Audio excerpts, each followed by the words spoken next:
คนกล่าวขานขนานนามว่าเป็นเมืองงามหฤพูนใจจวบจนวันนี้คือเมืองลำพูนทั่วถิ่นแคว้นแสนอบอุ่นสมเป็นเมืองบุญดังนามทานไทยอุดมสมบูรณ์ด้วยพืชพันธุ์ธัญญาหารทั่วไปเทิดทูนครูบาเจ้าศรีวิชัยอยู่เหนือจิตใจเราไปทั่วกาล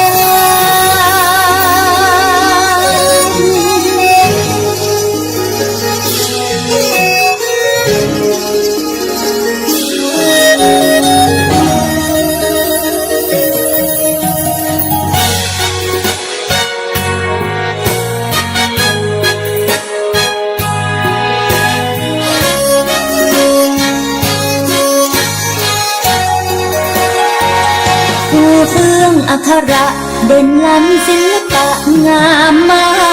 กมายพุทธศาสตร์เบ่งบานสานใจประเพณีสืบไว้งดงามบ่มจิตกายใจไว้ด้วยวัฒนธรรมผู้คนกล่าวขานขนานนามว่าเป็นเมืองงามหฤพูนใจจวบจนวันนี้คือเมืองลำพูนทั่วถิ่นแคว้นแสนอบอุ่นสมเป็นเมืองบุญดังนามทานไทยอุดมสมบูรณ์ด้วยพืชพันธุ์ธัญญาหารทั่วไปเทิดทูนครูบาเจ้าศรีวิชัยอยู่เหนือจิตใจเราไปทั่วกา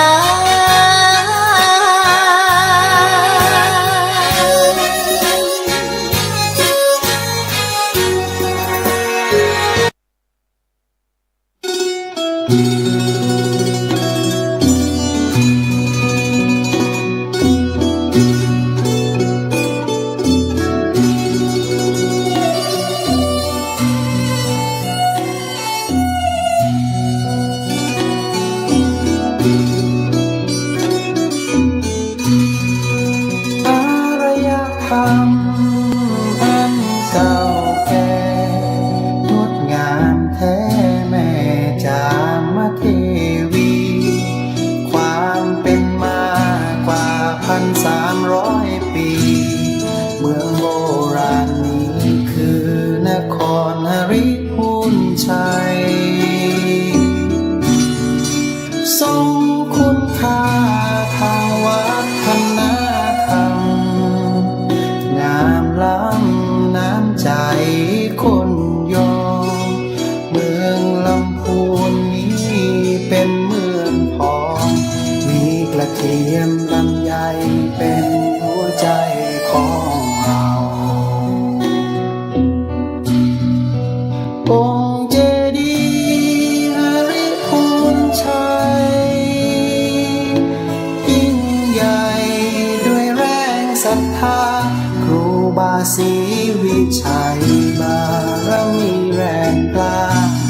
พระรอดลำพูนปกป้องปวงประชาลำพูนคือเมืองฟ้าแดนศรีวิไลบ้านที่แม่ทาป่าสามเลี้ยงน้องลองหมู่ชนทั้งพ้องปรองดองรักมันบ้านหงทุ่งหัวช้างเมืองลีนั้นทุกเผ่าพันธุ์รักกันยั่งยืนร่วมกันสร้างแผ่นดินที่นี้น้องพี่ไม่มีแยกแตกกันตอบแทนพระคุณแผ่นดินด้วยกันให้ลำพูนอัศจรรย์อยู่ในฝันทุกคน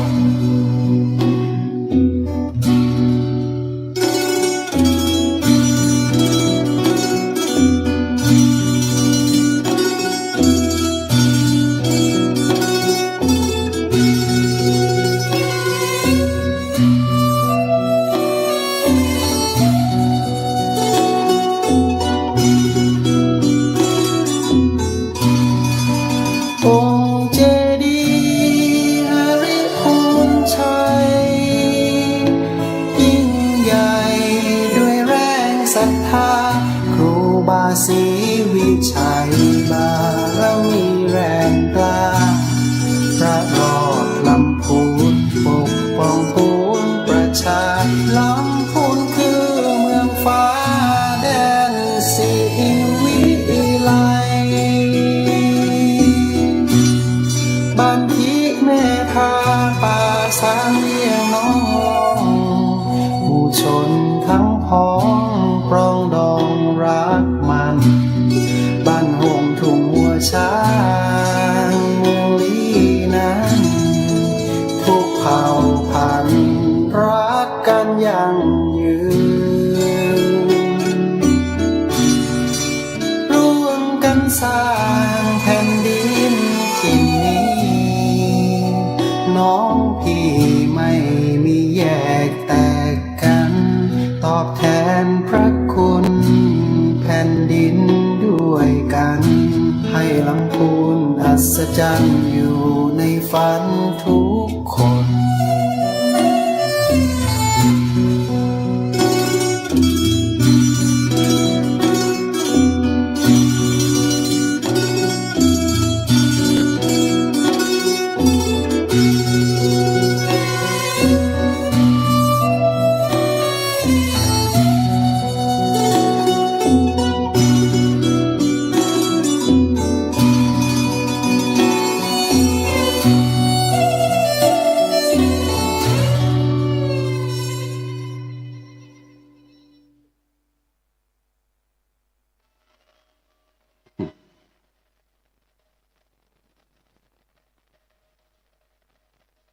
สุริยาแสงพระอาทิตย์สีทองส่องฟ้าอัมไพอรุณรุ่งฟ้าเปล่งแจ่งงามใสเจิญศรัทธาไทยสิบสาวเจ้าบ้านฟังธรรมห่มกันกินหวานตานต่อมด้วยใจนอบน้อมยินดีน้ำธรรมกำสอนสุนทรกล่าวจี้ขององค์ตีไหวพุทธาได้เห็นได้หู้เก็บมาเล่าอู่จ๋าหือปอแม่ศรัทธาฟังกันโตหน้าเอาไว้ปินอาภรณ์วัดถาแผ่นผ้าประดับปัญญาอ่านคิดด้วยเมตตาธรรมกัลยาณมิตรเผยแผ่กว้างยาวไปฟังตุเจ้าสปุงน้อยเจ้าวันนี้จืนบานหวานใจเจิญศรัทธาไทยฟังกันโตหน้าฟังกันโตหน้าขอนอบน้อมบังคมกราบนบไหวตีเคารพแก้วสามภาการสมเด็จพุทธพระตนศักดิ์สวรพระธรรมบาลกำสอนตันเจ้าสังฆพระสงฆ์ตุนสืบเก้าเงาศาสนาเฮาพุทธปิตามารดาอาจาริยะผู้ปิ่นครูแก้วสอนดีตูขามอนไทยขอเอาวจีปิ่นกรอนวาตีโบราณข่าวซอยต่างดงบุปผามาลาดอกน้อยถวายวันตาตันไทยแลเฮยขอนอบน้อมถวายความเคารพยังพระทรายรัตนผ่านแผ่วพระแก้วเจ้าตั้งสามภาการอันมีพระบรมศาสดาสัมมาสัมพุทธเจ้ากราบถวายความเคารพยังพระมหาเถรานุเถระตานเจ้าคณะประสังฆาธิการภิกษุสามเณรทุกรูปโดยความเคารพยิ่งขอ เจริญปอนเจริญสุขสวัสดีธรรมะสวัสดี สวัสดีธรรมะยินดีต้อนรับสาธุชนคนมีบุญต่างหลายพุทธศาสนิกเมธีผู้มีบารมีทุกท่านเข้าสู่รายการยามเช้าชื่อว่ารายการวาทธรรมกำยองดำเนินรายการโดยอาตมภาพพระครูสังฆรักษ์กฤษนิธิทัศน์กิติโสภณเมธีเจ้าอาวาสวัดสะปุงน้อยตำบลม่วงน้อยอำเภอป่าซางจังหวัดลำพูนประธานหน่วยอบรมประชาชนประจำตำบลม่วงน้อยอำเภอป่าซางจังหวัดลำพูนได้นำเอารายการมาอู่จา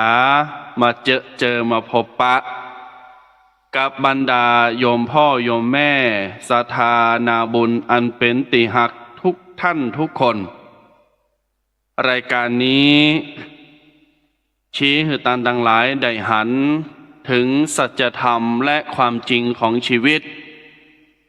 ที่จะผนวกติดไปในทุกที่ทุกสถานในการทุกเมื่อในการใช้ชีวิตตมาภาพจะได้ลิขิตเอาสิ่งตีพกพาใดถามว่าพกพาใดเพราะหยังเพราะชีวิตเฮาบ่ได้อยู่ติดกับติเก่าจะต้องมีการเดินทางไปต่างหน้าจะต้องไปพบปะพบเจอจะต้องไปเข้าสังคมงานเข้าดำหรือว่างานศพงานสากกินแขกแต่งงานมงคลอวมงคลต่างๆสิ่งเหล่านี้จะทำให้ญาติโยมได้นำไปปรับไปใช้พลิกแพลงว่าในสถานการณ์แบบนั้นหากว่ามันเกิดขึ้นเขาจะสามารถเอาหัวข้อธรรมเอาคุณธรรมหรือเอาธรรมะข้อไหนสิ่งไหนนำไปใจได้หากว่าตมาภาพบ่มีญาติโยมท่านผู้ฟังสิ่งเหล่านั้นก็จะบ่บังเกิดเพราะฟังอย่างเดียวก็ไม่ได้บ่ฟังก็บ่ได้ก็มีหลักบ่มีฐานบ่มีสิ่งป้องกันที่จะนำไปปรับไปใจสาธุชนต่างหลายรายการวาทธรรมกำยองส่งกระจายเสียงผ่านคลื่นวิทยุ FM 104.50 เมกะเฮิรตซ์ช่องทางไลฟ์บ่ว่าจะเป็นทาง Facebook YouTube หรือแอปพลิเคชันสถานีวิทยุทั่วประเทศไทยตลอดจนถึงคลื่น 104.50 เมกะเฮิรตซ์อันนี้ขาดบ่ได้ประการต่อมาต้องกราบขอบพระคุณอนุโมทนาท่านอาจารย์พระครูสมุวิสุวัตรภารกิจโจท่านผู้อำนวยการสถานีวิทยุคลื่นพระพุทธศาสนาและวัฒนธรรมวัดฝายหินจังหวัดเชียงใหม่ถ้าบ่มีท่านพระอาจารย์และก็บ่มีท่านคณะเจ้าหน้าที่ในการควบคุมดูแลห้องส่งและก็รับสัญญาณจากวัดสะพุงน้อยไปตมาภาพก็บ่ได้มาอูจาและก็บ่ได้มาพบปะกับบรรดาญาติโยมสาธุชนต่างหลายญาติโยมปเมศรัทธาต่างหลายอูจากันไปเบื้องต้นก่อนเนาะอูจากันไปเบื้องต้นก่อนเพราะว่าเมื่อก่อนตีตมาภาพจะเข้าสู่ปกิณกธรรมก็มีสิ่งนานานับประการมาอู่มาจ๋ามาทักทายกับบรรดาญาติโยมท่านผู้ฟังและกับท่านผู้ชมต่างหลายได้ฟังกันได้ปิ้นตีละเมาเอาใจกันญาติโยมสาธุชนหลายท่านหลายคนก็ถามว่าแต่ว่าวันซืนนี้ก็กำลังหันท่านอาจารย์ไปกรุงเทพเจ๊กะก็หันลงเฟซลงไลน์ว่าไปกรุงเทพยื้อและเจ้านี่ก็ยังมา ออกวิทยุอันนี้เป็นเทปหรือว่าเป็นไลฟ์สดตอบได้เลยว่าเป็นไลฟ์สดอาตมาพาไปกรุงเทพตั้งแต่วันที่18เดินทางวันที่17 18แล้วก็19มาถึงตะวานีตีหนึ่งไปเกือบตี2ญาติโยมเอารถตู้ไปกับศรัทธาวัดสปูน้อย10 ทันไปกราบสักการะพระเดชพระคุณท่านเจ้าคุณพระเทพวชิรวาทีวัดประยุรวงศาวาสวรวิหารแล้วก็ครูบาอาจารย์แห่งหลายรูปหลายตนศรัทธาญาติโยมท่านสาธุชนทุกคนทุกท่านก็มีความเหน็ดความเหนื่อยเมื่อยล้าพอสมควรเนาะเพราะว่ามันนั่งรถไป10 ชั่วโมงปิกมาแฮม10 ชั่วโมงโบกัน20 ชั่วโมงแต่โดยความตีตมาพาปิกมาถึงตะคืนนี้ตีหนึ่งเกาะทรงน้ำหรือว่าห้องกันว่าอาบน้ำอาบน้องเสร็จซับเรียบร้อยก็เข้านอนนี่มันจะว่าบรรทมนะอย่าโยมใจหือกรรมหือถูกเนอะใจกรรมว่าจำวัดเนาะใจกรรมว่าจำวัดสำหรับตุเจ้าญาติโยมศรัทธานาบุญทั้งหลายในเจ้าวันนี้เวลาตื่นมาก็ปลุกนาฬิกาบ่ได้ปลุกนาฬิกาแต่อย่างใดเพราะว่าปกติก็จะตื่นมาประมาณสักตี 4 ตี 5แต่วันนี้ก็ปล่อยให้มันโฟลว์ไปโดยอัตโนมัติของร่างกายเพราะว่าบ่อยากจะบังคับบ่อยากจะฝืนเพราะเมื่อใดก็ตามที่เฮาฝืนหรือว่าขัดกับร่างกายเมื่อนั้นร่างกายจะปฏิเสธทันทีแล้วก็เฮาจำสามารถจะกระทำบำเพ็ญกิจกรรมได้สำเร็จโดยทันทีดังนั้นก็บ่อยากจะฝืนธรรมชาติญาติโยมพอตื่นขึ้นมาก็ปฏิบัติศาสนกิจในวัดชั้นน้ำชั้นเขาเรียบร้อยก็เกิดใจว่านั่งรถมาแต่คืนก็ว่าจะจัดดีว่าจัดดีเพราะว่าท่านประพันธ์หรือว่าตุปีแดงวัดมะกอกเปิดกอติดเนาะศาสนกิจในหมู่บ้านตัดสินใจแจ้งท่านผู้อำนวยการไปบอกว่าผมจะจัดก็คือตึงหาญาติโยมประการที่2ก็โกญาติโยมให้หา โกญาติโยมคือตึงหากองหาไว้ตัวแดงก่อมจัดตัวเคก่อมจัดไปตั้งใดปุ่นเท่าเก่าปุ่นว่าไปตายนะเฮ้บ่า แต่ใจกำนี้ว่าใดกับตูเจ้าพระเนรเนอโยมเนอดังนั้นจึงเป็นเหตุว่าเวลาตมาพาปู่ไปดักไปก็อาจจะมีความง่วงเหงาหานอนเล็กน้อยความเพลียเนาะมันเพลียธรรมดาโยมไปนั่งมัดหอมนั่งใส่ลำไยวันคำปิกมาก็อยากจะกินข้าวล้ำๆอาบน้ำแล้วก็เข้านอนก็เหมือนกันตัวเจ้าก็คนนะญาติโยม เนื้อหนังมังสาชีวิตชีวาหัวจิตหัวใจความรู้สึกทุกประการเหมือนกับโยมนั่นแหละแต่ทีนี้โดยความที่เอาใจสู่ญาติโยมก็ตมาภาพมองหันว่าเป็นการเผยแผ่พระพุทธศาสนาแล้วก็จะสืบต่อหลักธรรมคำสอนของพระบรมศาสดาตลอดจนถึงสิ่งละอันพันละน้อยของปราชญ์ราชบัณฑิตถ่ายทอดถึงกับญาติโยมกึดว่าถ้าเฮาขืน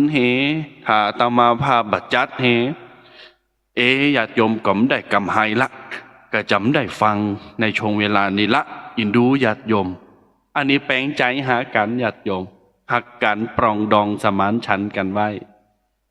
ท่านเอกพลท่านพระมหาเอกพลชุตินทโรวัดเสาหินนี่ก็เป็นนักเตะเหมือนกันเปิดกันจะสอบประโยค4ประโยค5ประโยค6ถวายกำลังใจนะครับเนอนำหน้าผมไปติ๊กเตอะ เพื่อนบอกว่าเสียงดีมากว่ะขอบคุณครับโยมท่านผู้ฟังท่านผู้ชมเพราะว่าจากทางวิทยุ 104.50 ทาง Facebook ทางไหนก็ตามเบอร์เก่าเบอร์เดิมเนอญาติโยมเนอให้เบอร์1ก็โทรมาอุจจาตักตายหนาวไหมวันนี้เป็น วันเสาร์ญาติโยมวันเสาร์ตีซาว2567กึ่งเดินแล้วนะพอบแป๊บปีใหม่แล้วไปละลงแล้วมาได้ซาววันนี้ละโวยเหมือนกันนะญาติโยมวันเวลามันผ่านไปโวยบ่สามารถจะโหนปิกย่อนขึ้นมาได้สายน้ำมันก็ไหลไปต่างหน้าติ๊กไว้ไม่สามารถจะย้อนปิกมาได้ห้องมันก็ตึมมากวักมือโทรหาก็ตึมมาขับไปตั้งนานแล้วอีกโยมสาธุชนต่างหลายเพิ่นบอกว่าสายน้ำมักจะเปลี่ยนใจปลาวันและเวลามักจะเปลี่ยนจิตใจของผู้คนถามว่าสายน้ำเปลี่ยนใจปลาจะได้ก็น้ำเก่าก็เอาปลาเก่าๆไหลลงไปตัว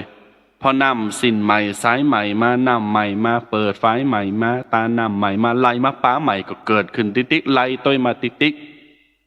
ไปตัวกันหล่องเพิ่นถึงบอกว่าสายน้ำเปลี่ยนใจปลาเปลี่ยนตัวปลาการเวลามันเปลี่ยนใจคนจิตใจของคนนี่มันขึ้นอยู่กับการเวลาเพราะว่าบางทีนั้น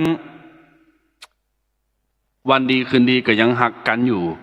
กึดเติงหักกันอยู่ปรองดองสมานฉันท์กันดูเอาไปเอามาไปอยู่ต่างประเทศต่างจังหวัดต่างบ้านต่างจองเปลี่ยนจิตเปลี่ยนใจไปละเมื่อแลกน้ำตุ่มยังว่าหวานพอไปนานๆน้ำซุ่มน้ำหวานน้ำอ้อยน้ำยังก็ตามหาว่ามันมินมันสาบมันล้ำอย่างแต่ก่อนบะแต่ก่อนก็กินก็ดมอยู่นี่แต่การเวลามันเปลี่ยนใจคนนะญาติโยมดังนั้นประคองจิตใจให้ดีประคองจิตใจให้ดีญาติโยมศรัทธานาบุญต่างหลายจะไปหือการเวลามันมีอิทธิพลต่อจิตใจของเฮาต้องเป็นคนแกร่งต้องเป็นคนเดิมของเฮาแบบเนี้ยว่าใจบอกว่าสิ่งไหนที่มันบัดดีก็บัดดีไปเลยว่าใจจะอั้นหมายความว่าตัวตนของเราเป็นอย่างไรเช่นเป็นคนชอบเมตตาเป็นคนชอบชอบจ้าปราศัยเป็นคนชอบเข้าหาสังคมผู้คนกระทำแบบนี้ไปเรื่อยๆเพราะนั่นคือกัลยาณมิตรนั่นคือการผูกจิตเข้ากับเพื่อนชุมชนสังคมดังนั้นการเวลามันผ่านไปเปลี่ยนไปหมุนไปญาติโยมท่านผู้ชมญาติโยมท่านผู้ฟังอย่าหือจิตใจเฮาหลงไหลไปบางคนเปลี่ยนคู่ครองเปลี่ยนคู่นอนปีละคนอันนี้ก็เข้าทาเนอะบางคนเปลี่ยนคู่นอนเปลี่ยนคู่พูดคู่คุยเปลี่ยนคู่คบเปลี่ยนคู่ครองเดือนละคนวันละคนติดละคนอันนี้ก็เข้าทาอย่าหาทำญาติโยมอย่าหาทำเด็ดขาดกาเมสุมิจฉาจารานาศีลข้อนี้บ่งบอกว่าจะไปเล่นจู้สู่สามีภรรยาเปิ้นอื่นตันมันดีนะญาติโยมบดีอย่างใดเพราะว่าจะทำให้มีปัญหากันตบตีพิษเถงกันทำร้ายเกิดการข่ากันเข้าคุกเข้าตารางกันมันได้มาไม่เสียคุ้มญาติโยมเนาะฝากไว้ให้กับญาติโยมต่างหลายเบอร์โทรนำไม้เดจะย่ำแหมกรรมเนาะญาติโยมเนาะจะขอย่ำเบอร์โทรนำไม้แหมกรรมหนึ่งเนอ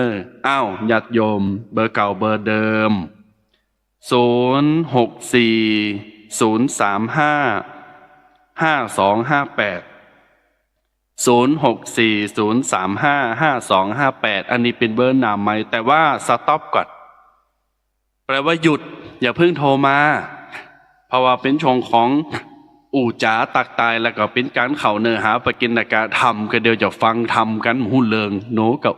โนกับหับสายอยู่หันเนาะเข้าใจว่าญาติโยมคงจะ รอฟังกันตามลำดับว่าจะฟังทาง Facebook ย้อนหลังฟังสดหรือหากฟังวิทยุจะสามารถจะย้อนหลังได้แต่ถ้าญาติโยมอยากจะฟังย้อนหลังก็จะต้องมาฟังทางวิทยุทาง YouTube เดี๋ยวจะมีท่านเจ้าหน้าที่เปิ้นตัดต่อไปลงในช่อง YouTube ของเปิ้นในช่องธรรมะภาคเหนือในช่องของวัดฝายหินในช่องของสถานีวิทยุต่างๆนานาไปหาคลิกไปหาชมได้เลยพิมพ์ไปว่าวาทธรรมกำยองหรือรายการวาทธรรมกำยองก็จะขึ้นละหน้าตาหล่อๆแบบเนี้ยบะมีตีไหนสปุงน้อยตนเดียวเนอ ญาติโยมศรัทธาสาธุชนทุกคนทุกท่านหากอาตมาภาพบอกว่าเปิดสายหนาไม้บึดเกิดเปิดบึดเกิดโทรมาเนอะบึดเกิดโทรมาบอกว่าญาติโยมจะฟังทางออนไลน์หรือฟังทาง Facebook ก็สามารถโทรมาได้อาตมาภาพยินดีติจะอุจากับญาติโยม ยินดีติจะอยู่เป็นกูเป็นกิมญาติโยมศรัทธาเนาะวันนี้ก็มีภารกิจทั้งในวัดและก็นอกวัดมีศาสนกิจ 3-4 ตีก่อนก็แบ่งปันเวลาให้กับญาติโยมเพราะว่าจะฟังทางวิทยุหรือว่าทางออนไลน์เฮาแปลงใจเข้าหากันเนาะญาติโยมเอาละเข้าสู่เนื้อหาสาระปกิณกธรรมนำสู่คือญาติโยมใดไปติดในความคิดติดในความรู้สึกปลูกฝังให้กับลูกเต่าเหล่าหลานแม้กระทั่งว่าปลูกฝังให้กับโต๊ะเก่าปลุกความเป็นชาวพุทธให้กับโต๊ะเก่าเนาะญาติโยมเนาะปกิณกธรรมที่จะนำมาให้ญาติโยมได้ฟังกันมี10 ข้อ10 ข้อญาติโยมถามว่า10 ข้อนี้มันดีอย่างใดก็ตั้งใจฟังนะสุสังละพะเตปัญญังตั้งใจฟังดีๆญาติโยมจะเกิดปัญญาปัญญาคือความรู้ความคิดบางทีตมาพาข้อนี้ไปทำข้อนี้ไปญาติโยมก็สามารถนำไปต่อยอดได้หรือหมายความว่านำไปใจในชีวิตประจำวันให้มันตรงกับตัวของเราให้มันตรงกับวิถีทางของเราเรียกว่าปกิณกธรรมนำสู่วิถีทางแห่งการสร้างสุขกันแล้วกันจะเดินทางอย่างไรในชีวิตมันติดแต่ความสุขความเจริญหลายท่านหลายคนเดินทางในชีวิตประจำวันนี้มีแต่หลายหลากมากประการทั้งปัญหาทั้งความลำบากทั้งความสุขทั้งความทุกข์ตลอดจนถึงปลายปอก็มีลูกเต่าเหล่าหลานมาหือนักอกนักใจ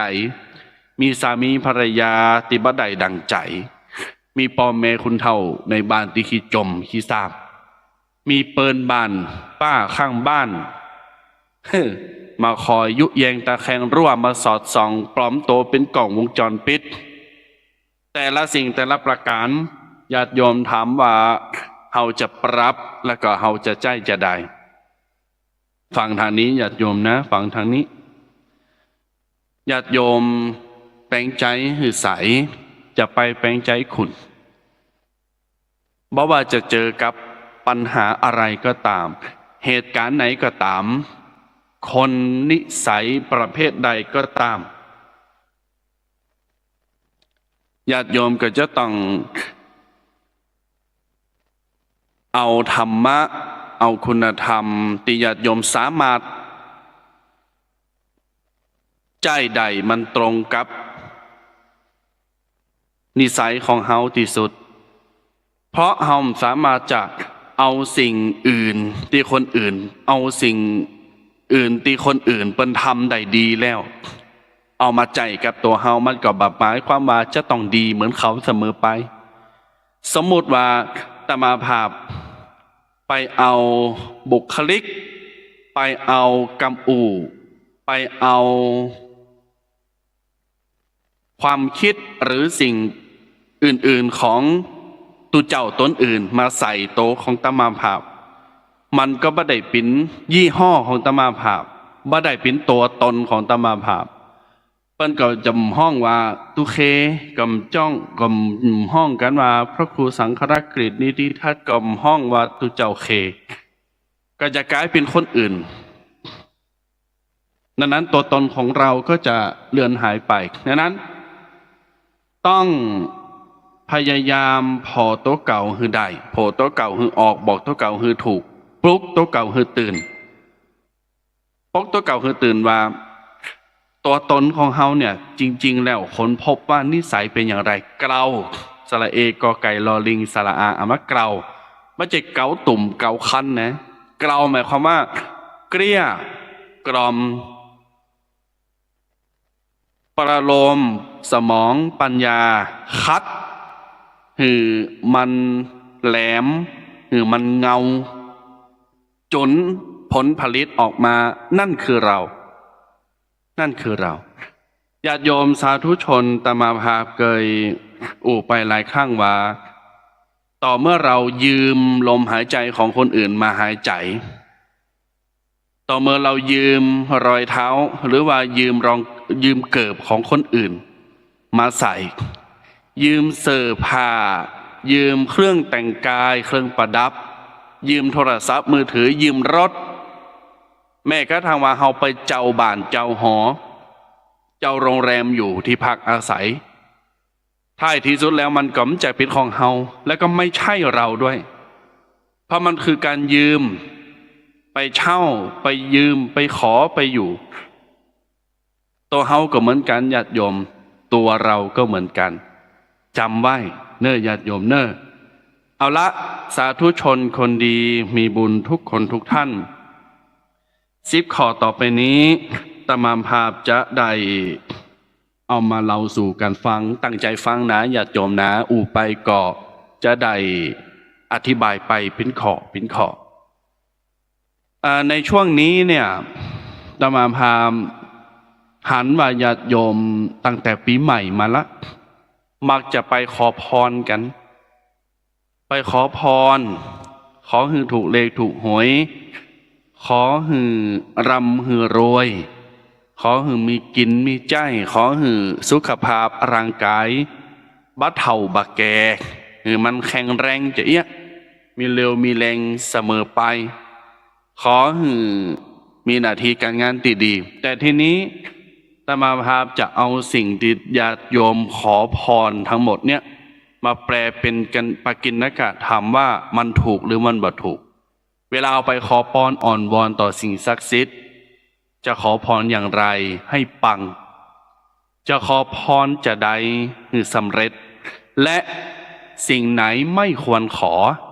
สิ่งไหนเราควรขอดังต่อไปนี้ญาติโยมท่านได้กล่าวบอกว่าเวลาเขาไปไหว้พระสวดมนต์ข้อที่1ไปขอพรเนี่ย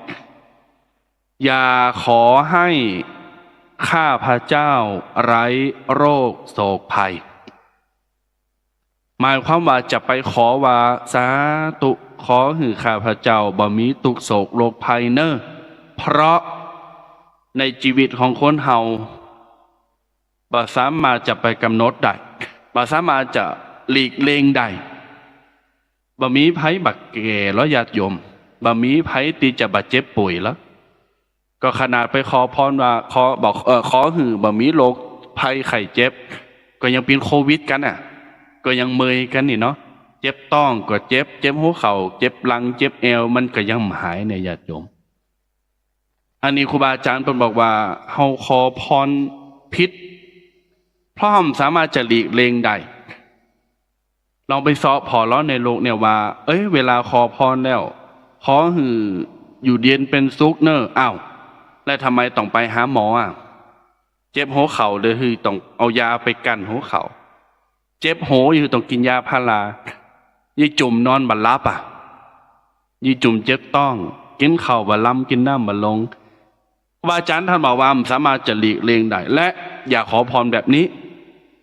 อย่าขอพรแบบนี้ญาติโยมและก็จะมาเฉลยกำลุนว่าเราต้องขอพรอย่างไรอันนี้ข้อที่1นะข้อที่1นะญาติโยมนะต่อไปวิธีข้อที่2 ไม่ขอพรหรืออย่าขอพรให้หน้าที่การงานราบรื่น เพราะครูบาอาจารย์เปิ้นบอกว่ามันอยู่ที่ความสามารถ มันอยู่ที่สมองและปัญญา ตราบใดที่เฮามีหน้าที่การงานที่ดีแล้วสูงแล้ว แต่ใจสมองใจปัญญาในทางที่ผิด หรือเดินทางผิด มีความหูความสามารถจริงอยู่แต่บัดใจออกมาบ่ควักออกมา ไอสิ่งที่เฮาขอพรว่าขอหือหน้าที่การงานมันก็สำเร็จ บางคนไปขอบอกว่าอยากจะหือหน้าที่การงานปัง อยากจะหือมีความรุ่งเรืองในหน้าที่การงาน แต่คุณขี้ข้านคุณขี้เกียจคุณไปทำงานคุณเมากินเมาแอวเปิ้นเอางานมาหือก็บนก็จมว่าอิดมอย เอามาหือยื้อคนนั้นก็มีคนนี้ก็ปะเลอะย่ำเอาไปมาหือกะกูนะกะเนี่ยญาติโยมถ้าเอาขอพรแบบเนี้ยขอให้หน้าที่การงานราบรื่นแต่ความเป็นจริงเฮาขี้ข้านอยู่หรือเฮายังจุ่มยังซ้ำยังบัดชอบคนนั้นคนนี้ในหน้าที่การงานยังมีปัญหาอยู่ หรือมีความหูความสามารถจริงอยู่แต่มาเอาไปใจหือติ้มตีขอป้อนก็สำเร็จ100 วัดก็ตึมสำเร็จไปขอป้อนทำให้กับพรเสาหินก็ตึมสำเร็จญาติโยมพระเจ้าตันใจ10 องค์ก็ตึมสำเร็จดังนั้นจะต้องใจปัญญาใช้ความรู้คู่กับความสามารถแม้ว่าหน้าที่การงานสิ่งนั้นมันบัดตรงกับสิ่งที่เราต้องการนั่นเช่นว่าอยากจะเป็นหมอแต่พลิกแพงไปเป็นครูเป็นข้าราชการอยากเป็นนางพยาบาลอยากเป็นหั่นเป็นนี่แต่ตรงกันข้ามกันหมดดังนั้นแม้ว่ามันบัดตรงกับความต้องการและความมุ่งซื่อของเขาแต่ทั้งนี้ทั้งนั้นเราก็จะต้องมีความมุมานะและก็มีความอดทนอดกลั้นทีนี้เข้าใจปัญญาใจความหูความสามารถหน้าที่การงานก็จะเจริญรุ่งเรืองหน้าที่การงานก็จะปังก็ต้องไปอ่อนวอนขอไผ่ขอโต๊ะเก่าเนี่ยขอโต๊ะเก่าใจสิ่งที่เขามีอยู่เจริญแน่นอนรุ่งเรืองแน่นอนญาติโยมสาธุชนต่างหลายสังเกตพอแล้วว่าพระภิกษุพระมหาเถระหรือครูบาอาจารย์ตุเจ้าพระเนนเนี่ยไปหันเกิดไปหันเพิ่นขอป้อนว่าข้าแต่จุดขอหือมียศถาบรรดาศักดิ์จะมาเล่งหันเล่งนี่ขอหือปังเนอะขอหือเป็นเจ้าเป็นนายเป็นหันเป็นนี่บะมีแล้วญาติโยมมาด้วยหน้าที่มาด้วยความสามารถพระผู้ใหญ่เป็นตีประจักษ์เปิ้นเกาะมอบหมายตุเจ้าตนนี้พระรูปนี้มีความหูมีความสามารถดีมอบหมายให้เนี่ยอยู่ที่ความรู้อยู่ที่ความสามารถญาติโยมศรัทธาสาธุชนต่างหลายนี่คืออย่าไปขอพรให้หน้าที่การงานที่ดีคุณมีปัญญาคุณมีความรู้ใช้มันเสียเดี๋ยวมันจะหมดมันจะหายไปหนาข้อที่3ญาติโยมไม่ขอพรว่าขอหือจิตใจสงบเนอะขอหือจิตใจร่มเย็นเป็นสุขเนอะมันจะสุขได้จะได้วันก็ยังเล่าขวัญกันอยู่วันก็ยังจังคนนั้นจังคนนี้อยู่มันจะสุขได้จะได้มันจะสงบได้จะได้หันหน้าคนนั้นไปที่หันกายใครจะพอหน้าอยากจะหันหน้าหันตาจังคนนั้นจังคนนี้จังตุวัดนั้นจังตุวัดนี้จังป่ากาดแรงนั้นกาดเจ้านี้กูสิ่งอันปันอย่างญาติโยมมันจะสงบได้จะไหนเพราะชีวิตประจำวันของเฮาเนี่ยจะต้องเจอกับคนจำนวนมากถามว่า10 คนเนี่ยพฤติกรรมคำพูดและความคิดบ่เหมือนกันสักคนนะไม่เหมือนกันเลยดังนั้นเฮาสามารถจะไปขอป้อนว่าจิตใจเฮาสงบได้อยู่ที่โต๊ะเก่าเฮาเนี่ยอยู่ที่ตัวเรา ว่าจะข่มจิตข่มใจ จะข่มความรู้สึกของเฮาจะได้ให้มันสงบอดทนอดกลั้นใจสติใจปัญญาติโตเก่าเฮามีเนี่ยญาติโยมดังนั้นอย่าไปขอพรไปเลยไปเทยว่าโอ้ขอให้มีจิตใจตีสงบห่มเย็นเนอขณะตีคอปอนไหวกาบหนึ่งกาบสองกาบสามเอาดอกไม้เอาของหั่นของหนีน้ำเขียวน้ำแดงไปตำไปวางจุดถูบเรียบร้อยวายปิกมากำลังขึ้นรถจุ่มหือเจ้าหมูแล้วจุ่มหือแฟนแล้วสามหือคนไปตอยแล้วโอ้ยังจ้านะห้อนก็ห้อนวายมาจมแล้วห้อนขนาดเฮ้ยห้องน้ำก็อยู่ไกลอยากกินข้าวก็อยากขใจล่อมันจะสงบได้จะได้อะญาติโยมต้องอยู่ที่ใจของเฮาแปลงใจหือสงบห่มเย็นนี่มันอยู่ที่เก้าอยู่ที่เฮาขอเปิดก็ตึงหือเปิ้นตึงหือมันได้ถ้าสิ่งศักดิ์สิทธิ์เปิ้นปากได้เปิ้นอู่ได้เปิ้นก็แต่ว่าสู่ไปทำคนเดียวล่อจิตใจโตตนร่างกายเป็นของสูอ่ะมาขอขายยื้อยะก็เฮาไปสิ่งศักดิ์สิทธิ์นะนี่คือข้อที่สามญาติโยมบ่ขอหือชีวิตจิตใจมีความสงบอยู่ที่โตของเฮาทำเองข้อที่สี่ญาติโยมบ่ขอหือโตเก่าเฮาเนี้ยได้ผลประโยชน์อยู่ฝ่ายเดียวบ่ขอพรหือโตเฮาเนี่ยได้แต่ฝ่ายเดียวเปิ้นห้องว่าขอพรแบบคนขี้โลภอ่ะขอพรแบบคนขี้โลภขอพรแบบคนหิวกระหายขอพรแบบคนบ่หูจักปอนี่คือข้อที่สี่นะจะไปขอพรหือโตเก่าได้อย่างเดียวเอาจะต้องขอพรว่าเวลาไปไหวสิ่งศักดิ์สิทธิ์บ่ว่าองค์ไหนตนไหนหรือใครหรือครูบาองค์ไหนก็ตามอธิษฐานในใจนะญาติโยมขอให้ทุกคนทุกท่านบ่ว่าโตเก่าเฮาครอบครัวเปิ้นฝูงกัลยาณมิตรหากว่าดำเนินชีวิตไปในทางที่ถูกต้องก็ขอให้สิ่งศักดิ์สิทธิ์ขอให้คุณงามความดีตอบแทนเขาโดยคุณความดีที่ได้กระทำจะญาติโยมแต่บางคนขอป้อนว่าขอให้ข้าพเจ้ามีความสุขเห็นแก่โตละหนึ่งขอให้ข้าพเจ้ามีความสุขขอให้ตัวฉันมีความสุขก็ย่ำขอหือปอหือแม่หือสามีภรรยาลูกหลานคือก็มีย่ำขอหือเปิ้นนะขอหือข้าพเจ้าได้รถได้บ้านได้ตำแหน่งหน้าที่การงานสิ่งที่ต้องการลูกเขาก็แค่ได้หรอพ่อแม่เปิ้นก็แค่ได้สิ่งนั้นสิ่งนี้เขาย่ำขอคือเปิ้นตัวอย่างเนี้ยดังนั้นเปิ้นเลยบอกเป็นกุศโลบายบอกว่าอย่าขอพรแบบนี้มันจะกลายเป็นว่าขอพรแบบคนขี้โลภละโมบโลภมากญาติโยมสาธุชนต่างหลายต้องฮัดมีจิตเมตตาสาธารณะมีจิตเมตตารู้จักแบ่งปันรู้จักเผยแผ่รู้จักเผยแพร่ญาติโยมเมตตาต่อกันและกันเอื้ออาทรซึ่งกันและกันตราบใดที่เฮายังคิโลภอยู่เนี่ยปอนกระตึมสำเร็จเจอตมาภาพ100%ถ้ามันมีตามติวาเนี่ยเอาคำมาปิดปากได้เลยขอพรหือโตเก่าคิโลภเนี่ยไผจะไปหือ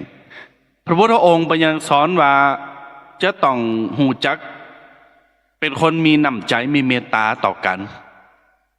ครูบาอาจารย์เพิ่นก็ยังสอนว่าหูจักการแบ่งปันอย่างเนี้ยอย่างวันปีใหม่ที่ผ่านมาเนี่ยสอนธรรมะสอนคุณธรรมได้ละการแบ่งปันซึ่งกันและกันแลกของขวัญนี่แล้วญาติโยมมันก็แลกของขวัญใช้คำว่าแลกเห็นไหม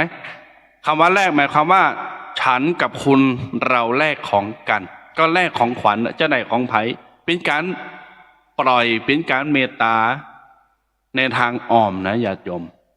หลายท่านหลายคนอาจจะบ่ฮู้ซึกแล้วก็อาจจะ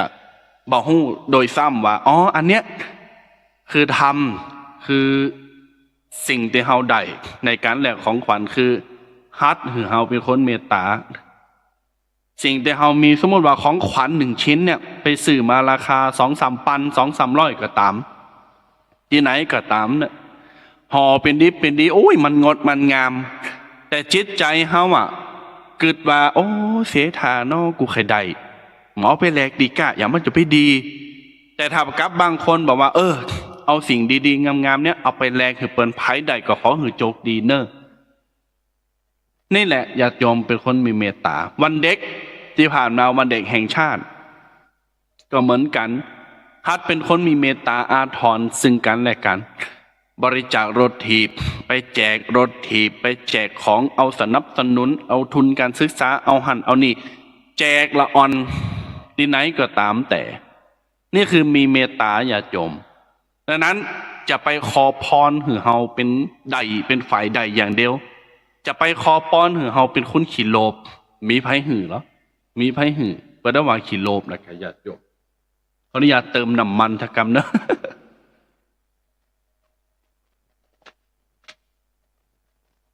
ญาติโยมศรัทธาสาธุชนต่างหลายข้อที่5โยมข้อที่5เปิ้นบอกว่าอย่าขอพรไม่ให้มีมารมาผจญจะไปขอพรว่าบ่มีศัตรูหมู่ภัยมารคู่อริคู่อาฆาตมาจองลายจองเวรตมาภาพเองเนี่ยถามว่าเคยขอก็ตอบได้เลยว่าขอเหมือนกันนะเคยขอเหมือนกันแต่ทีนี้เขามาอ่านมาสักถามมาอุจาปรึกษากับครูบาอาจารย์เพิ่นก็บอกว่าจะไปเยอั้นตราบที่เขามาอ่านมาทำความเข้าใจเนี่ยก็ล่มเลิกแผนการนี้ทันทีแผนการอย่าใดขอคือบ่มีม่านมาผจญปินไปบ่ได้ญาติโยมพระพุทธองค์เปิ้นสูงส่งกว่าเฮาขนาดไหนยิ่งใหญ่กว่าเฮาบารมีเปิ้นขนาดนั้นน่ะพญามารยังมาผจญเปิ้นได้คนที่เป็นจะขึ้นสูงคนที่จะเจริญก้าวหน้างอกงามไพบูรย์ในหน้าที่การงานหรือด้านไหนก็ตามย่อมจะมีมารมาผจญ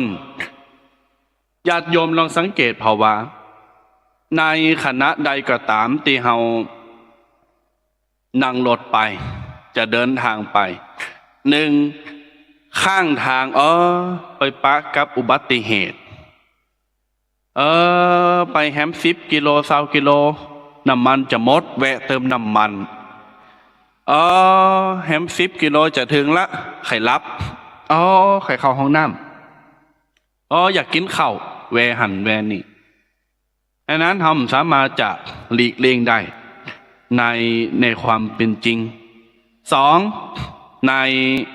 การเดินทางในชีวิตประจำวันขณะที่เฮาเตียวไป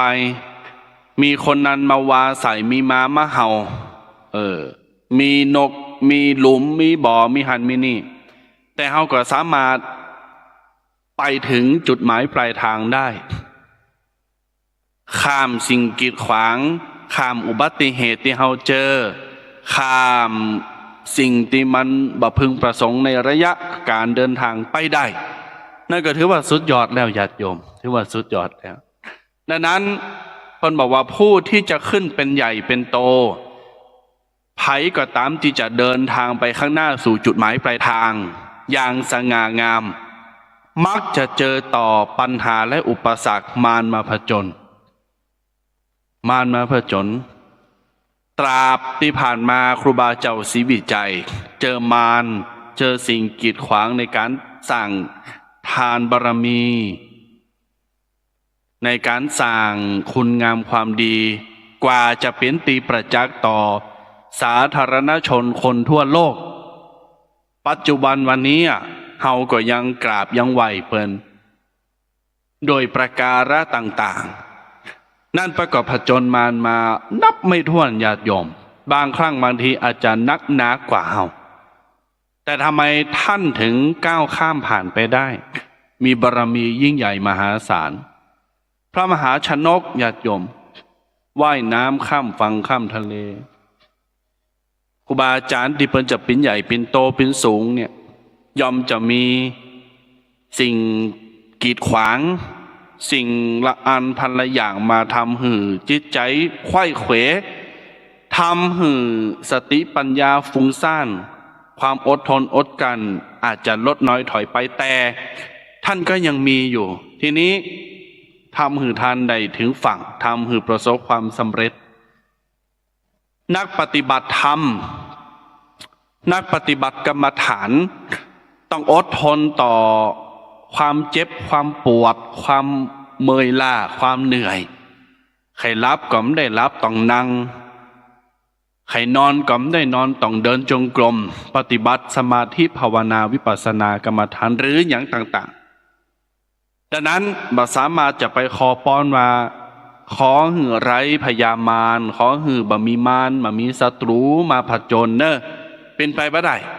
มันจะต้องเจอญาติโยมนี่คือครึ่งทางแล้วนะครึ่งทางละ9 โมงจะ10 นาทีละพอ9 โมงไปจบ10 ข้อนี้ทันทีทันใดจะเปิดสายหน้าใหม่จะเปิดสายหน้าใหม่อะละข้อที่6ญาติโยมเปิ้นบอกว่าอย่าขอพรว่าขอหือข้าพเจ้าสมหวังทุกสิ่งทุกประการเป็นไปไม่ได้อีกแล้ว หลายท่านหลายคนจะท่าเปิ้นว่าก็ตุ้เจ้าถ้าปุงน้อยนี่ยังปัญหาหลายลำเหลอกูจะขอป้อนอันไหนก็ไม่ได้โหยังอ่านกูฟังแล้วเฮ้ยบะฟังก่อนญาติโยมแล้วก็คิดไปตามตัวเนอะว่ามันแต่ว่าแต่นะว่ามันแต่ว่าแต่ข้อที่6เนี่ยบอกขอป้อนหือสมหวังทุกสิ่งทุกประการเพราะอย่างที่อาตมาภาพบอกไปทุกคนทุกชีวิตจะต้องประสบ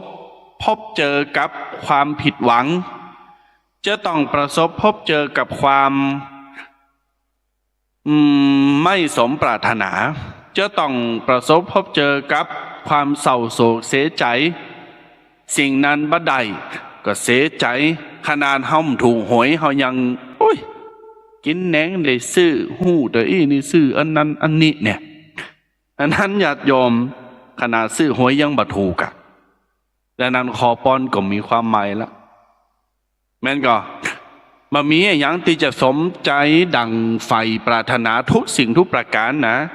ขนาดโตของเฮาน่ะญาติโยมลองเกิดผอมต้องไปเกิดในไก่รับตาโดยตมาภาพจะเล่าเนอะขนาดโตเฮาเนี่ย60 ปลาย70 ปลาย80 ปลาย90 ปลายใจนี่ตึกอะใจนี่ไข่ไปวัดไปว่าไปหันไปนี่หันเปิ้นไปก็ไข่ไปหันเปิ้นได้กินก็ไข่กินแต่ร่างกายมันบ่อะเนี่ยจะไปขอป้อนก็ตึมสมปรารถนาแล้วล่ะโอ้ขอหือกินได้ไปเป็นอย่างเปิ้นเนอะมันก็ตึงไปมันได้มันตรงกันข้ามร่างกายมันแล้วคนไก่ตายแล้วสุมาแต่จะมาขอว่าโอ้ตายแต่เนอะขอกินพิซซ่าก่อนขอกินจอผักกาดก่อนเนอะขอไปหันไปหนีไปแอวทะเลก่อนเนอะก็มันตึงสมปรารถนาแล้วชีวิตประจำวันเฮาอ่ะบังคับไปขอหือลูกอยู่ในถ้อยฟังกรรมลูกหลานบางคนมันก็ยังปิ้นขี้เหล่าขี้ยาเฮายังสอนมันบ่ได้แล้วเฮาจะไปขอพรออมอย่างอ่ะมันตึงสมปรารถนานะญาติโยมนั้นอยู่ที่ตัวเฮาเนี่ยอยู่ที่ตัวของเราเริ่มต้นดีมันมีชัยไปกว่าครึ่งญาติโยมเวลาเฮาจะแปลงบ้านรากฐานของตึกคืออิฐรากฐานของชีวิตคือเริ่มต้นดีมีคุณธรรมถ้าเฮาเริ่มต้นแปลงบ้านเอาอิฐมาวางพิษศาลาในช่างเปิ้นเอาวางพิษไปก่อนเดียว2 ก่อนนะแบบบ้านแบบแฟนพิษพาดไปหมดอย่างปูกระเบิงเนี่ยปูต้นนอนแปลงประตูแปลงหันแปลงนี่ประมันพิษพาดไปเลยมาตึงแก้มได้แล้วแปลงใหม่อย่างเดียวเนี่ยดังนั้นมันจะมีผิดหวังสมหวังเป็นของกูกันกตาเจ้ายังหนาวเนี่ยญาติโยมตามาพาตื่นมาลุกมาแจ้งดีควายงามมาเอาละบะเดี๋ยวนี้แดดแล้วเนี่ยโยมแดดออกแล้วนะดังนั้นก็หมายความว่าเฮาจะขอให้มันหนาวไปชุดวัน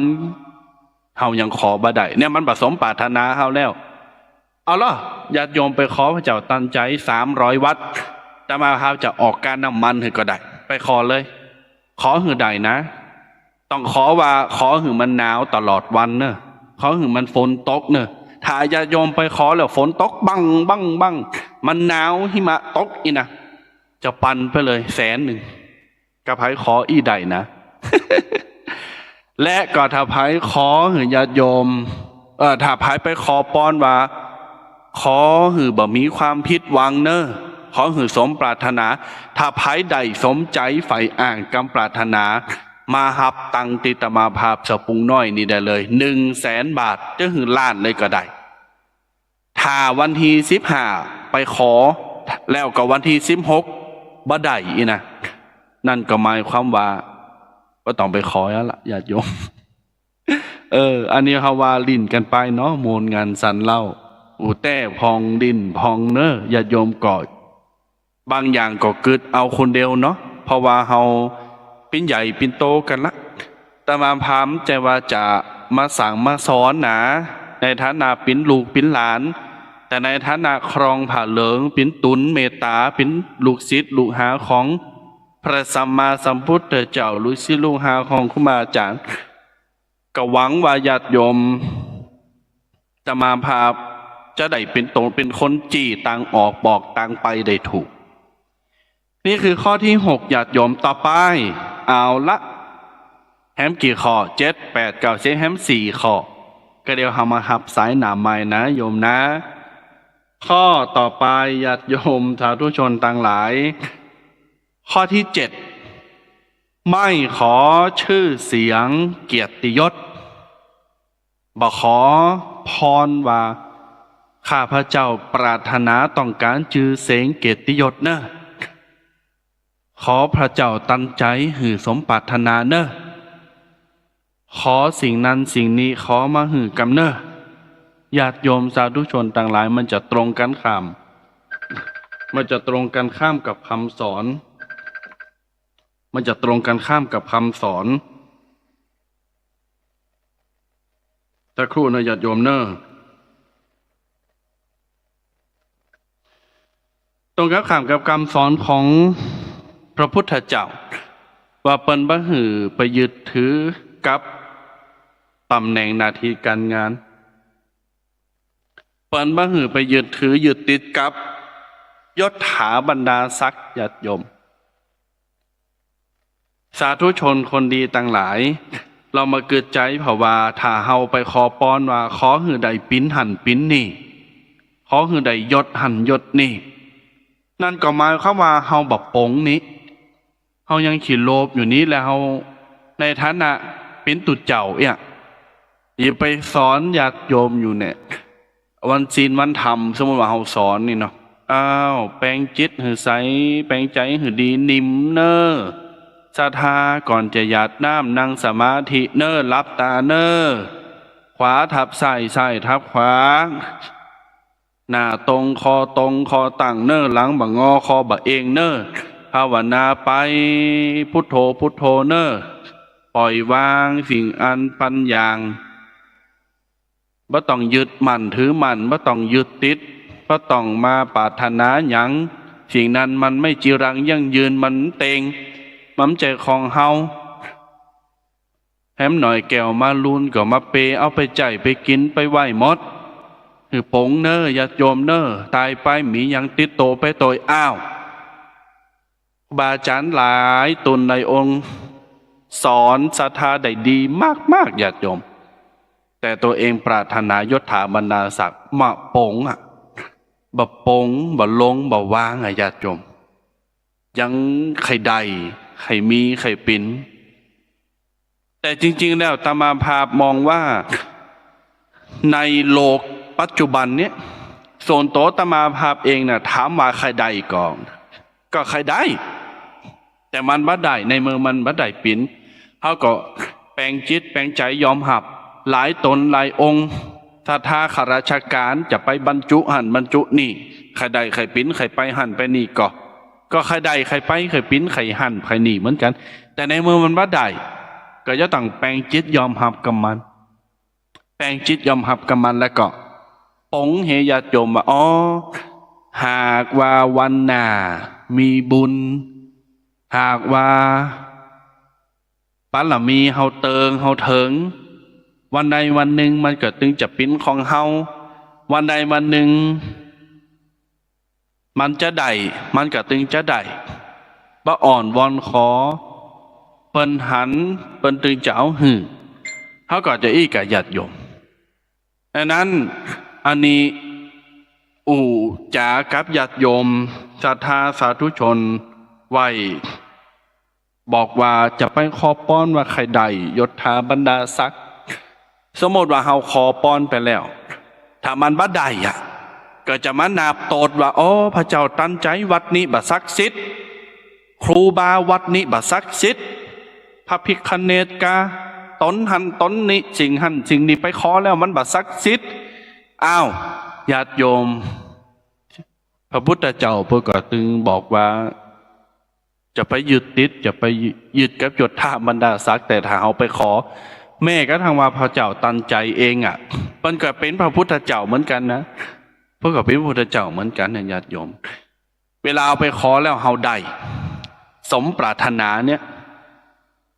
โอ้ไปเยินไปยอหาว่าสิ่งนั้นสิ่งนี้ศักดิ์สิทธิ์หาว่าสิ่งนั้นสิ่งนี้เขาท่าเฮ้ยเน็ตเฮ้ยแท้จริงแล้วเป็นบุญบารมีแท้จริงแล้วเป็นนาบุญเก่าของเฮาในญาติโยมที่เฮาได้สั่งสมที่เฮาได้บ่มเพาะมาบ่ว่าจะจาดปังไหนก็ตามจาดปังนี้ตัวก็ตามมาผนวกมารวมกันแล้วญาติโยมมาผนวกมารวมกันแล้วกระทำหือเฮาได้กระทำหือเฮาสมปรารถนาเมื่อจังหวะชีวิตของเฮามันลงล็อกเมื่อจังหวะชีวิตของเฮามันได้จังหวะพอดีเป๊ะเนี่ยไอ้หยังก็ได้สมปรารถนาลองกึดสังเกตพอเวลา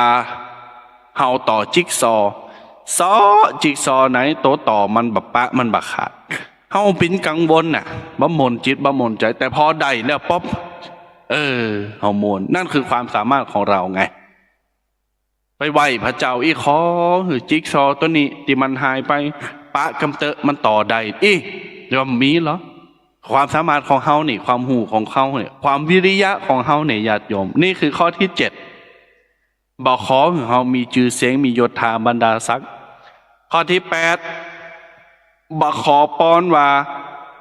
คือคนอื่นมาทดแทนบุญคุณของเฮาอันนี้อย่าหาทำเด็ดขาดญาติโยมหมายความว่าเปิ้นบอกว่าห้ามขอป้อนว่าขอหือคนนั้นมาใส่หนี้เฮาเนอะขอหือคนนั้นมันติดหนี้กูอยู่นะหือมาใส่หนี้มาจ่ายหนี้กูอยู่เนอะขอหือกาดนั้นมันเจ๊งขอหือกาดนี้มันขายบดีจะไปขอจะอ่านทุกสิ่งทุกอย่างอยู่ที่โต๊ะของเฮาอยู่ที่โต๊ะของเฮากระทำและบำเพ็ญคือเป็นไปวันนี้เฮาทำจะได้วันหน้าเฮาจะได้จะอ่านวันนี้เฮาทำดีวันหน้าก็จะได้ดีเริ่มต้นดีมีชัยไปกว่าครึ่งแต่มาพาบอกไว้ถ้าเฮาอย่างที่บอกว่าเฮาแปลงบ้านแปลงอย่างที่อยู่อาศัยอาคารอย่างก็ตามก้อนอิฐเพียง1ก้อนถ้ามันพิษพลาดไประเนระนาดทันทีบัดสามารถจะก่อเป็นตึกใหญ่ต้องแก้ไขณบัดนั้นทันทีนะถ้าอ่านนี่พิษแผนพิษแผนพิษแปรนต้องแก้ไขทันทีวางหลักฐานดีมีชัยไปกว่าครึ่งชีวิตของเฮาก็เหมือนกันถ้าเฮาทำประเดี๋ยวนี้มันดีที่สุดอนาคตต้องกังวลต้องกองหามันตึงดีมันตึงได้ดีญาติโยมมันตึงได้ดีไหวพระเจ้าไหวปอไหวแม่มันไหวพระสูตรมนต์มันเมตตาหือทานจะไปขี่จิจะไปขี่โลภหัดเป็นผู้ให้เสียบ้างญาติโยมถ้ามาพาไปอ่านในต้นไม้พูดได้ไปวัดหนึ่งหันเปิ่นเขนว่าหัดเป็นผู้ให้เสียบ้างเฮากรรมเดียวกรรมเนี่ยโอ้มันกินใจมันสุดยอดเลยไม่ต้องอธิบายอย่างยาวละต้องหัดเป็นคุณเมตตา หัดบริจาคให้ทานเสียบ้าง อย่าจะเอาจะไปใครใดจะไปเอาอย่างเดียว เป็นผู้รับด้วยเป็นผู้ให้ด้วย เป็นผู้ให้แล้วก็เป็นผู้รับเป็นผู้รับแล้วเป็นผู้ให้ไม่ใช่ว่าจะเอาของเปิ้นอย่างเดียวโอ้คนนั้นเปิ้นมาแจกขนมแจกของแจกหันแจกนี่แต่ตัวเก่าก็เอาหือเปิ้นเลยอ่ะโอ้บ้านนั้นมันจอพักกาดเหมาะเฮ้ยขอให้หน่อยเหรอตัวเก่าก็แบ่งปันยังเปิ้นเลยเปิ้นไปหือญาติโยมแม่นหือนะอันนั้นนี่คือข้อที่8ต่อไปข้อที่9ญาติโยมบ่ขอหือชีวิตของเฮาพบปะแต่ความยุติธรรมเพราะในชีวิตจริงเนี่ยบ่มีไผที่จะ